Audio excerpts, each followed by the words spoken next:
Finally, I was alone again. So used to my daily routine, after a long day of getting it together, I pulled on my blade and dug in. I looked at the scar that now existed on my skin, wishing it was deeper at the same time, wishing it was invisible, wishing I was invisible. I turned to the blade because I believed I deserved to be offered as a burnt offering for all my mistakes. My eyes lost it to see my wrist bleed, because when I looked in the mirror, I never saw the 6th-day perfect in creation. Instead, all I saw was a pile of dust absent with the breath of God. I turned to the blade when I traveled down the slippery road of loneliness, and there was nothing else to hold on to but my ever-present companion. I turned to the blade when the sting of rejection proved to be too difficult to be removed, as the voices around me reminded me that I just wasn't enough. I turned to the blade since suicide was obviously abounding there, because I was so saved and sanctified. And this was the closest thing to it.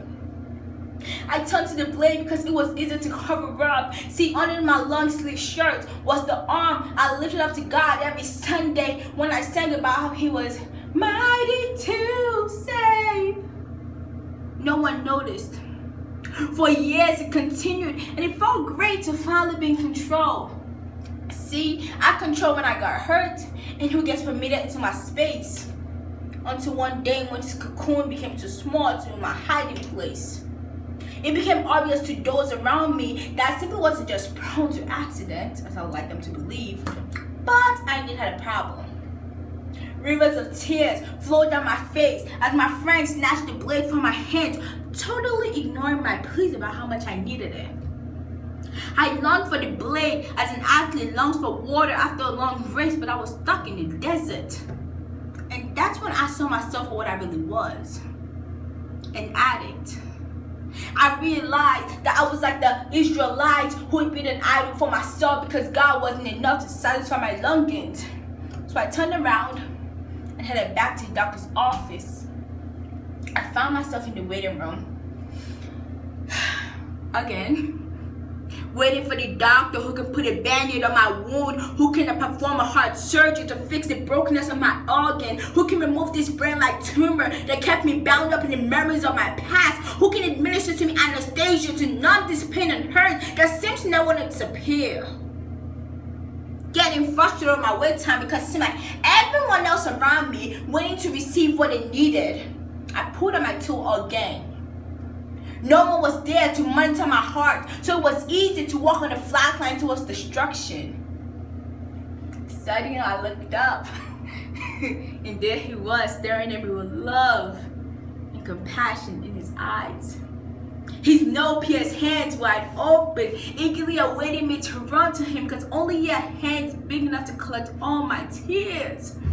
See, for so long, I was my own doctor, but the greatest doctor of all was patiently waiting for me the whole time. No words of condemnation, but all he had were curses of "I love you," and "I love you too much, leave you the way you are." I now understand that he had me this way for a reason, which was to prepare me for my next season in life. I finally went in to see a doctor who had eyes like x-rays. He was able to see the skeletons in my closets even before I opened the door. With him, high blood pressure wasn't an issue because he had provided a strong tower to run through from all the pressures of life. I noticed that even in the wilderness situations of my life, he had provided manna. But I was too blinded to see his provisions, and I was too focused. See, all I needed to do was take the focus off my problems and see the land flowing with milk and honey. How could I ever have silenced the blood which speaks better than the blood of Abel that was shed, so my blood would have to be shed? How could I have failed to remember that the body which I persecuted daily wasn't even mine, but was simply a temple used to host the presence of God? At that moment, I realized that the word of God is indeed a two-edged sword that pierces deeper than any blade ever could. Now, when I look in the mirror, my mind fails to remind me. I turn to his blade, and it helps me to see that he loves all of me. Yes, he loves all of me. all my curves and all my edges, all my perfect imperfections, every inch of me that would cause me to flee, he embraces. Every future that I've been thought to make up was already made up for on the cross. I'm now taught to his blood because he thought I was worth dying for, and he gave up his last breath just to see me live again. Now his blood comforts me because I'm reminded daily that he would never leave me nor forsake me. Now his blade serves as a constant reminder to fear not when situations in my life seem to be out of my control. I decided to cast out every negative imagination and start listening to the voice of truth, because after all, only the Creator can determine the value of his creation. I decided to walk out of the cage my mind has been locked in. With his blade, I leaped out of my past with scars, which reminds me that I am not perfect yet, but he heals me on a daily basis. I want you all who feel like you're in the waiting room to remember, you have been on his patience list. He hasn't abandoned you in the waiting room. In fact, you're at the top of his list. His mercy is an ambulance that will save you from yourself, and his grace is a stretcher that will carry you to his promises.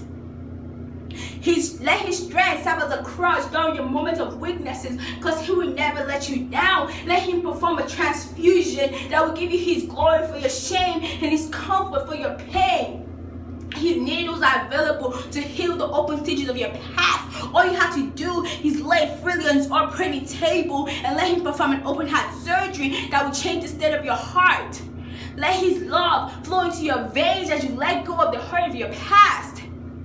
Allow him to restore you to complete health, because nothing else can satisfy your longing.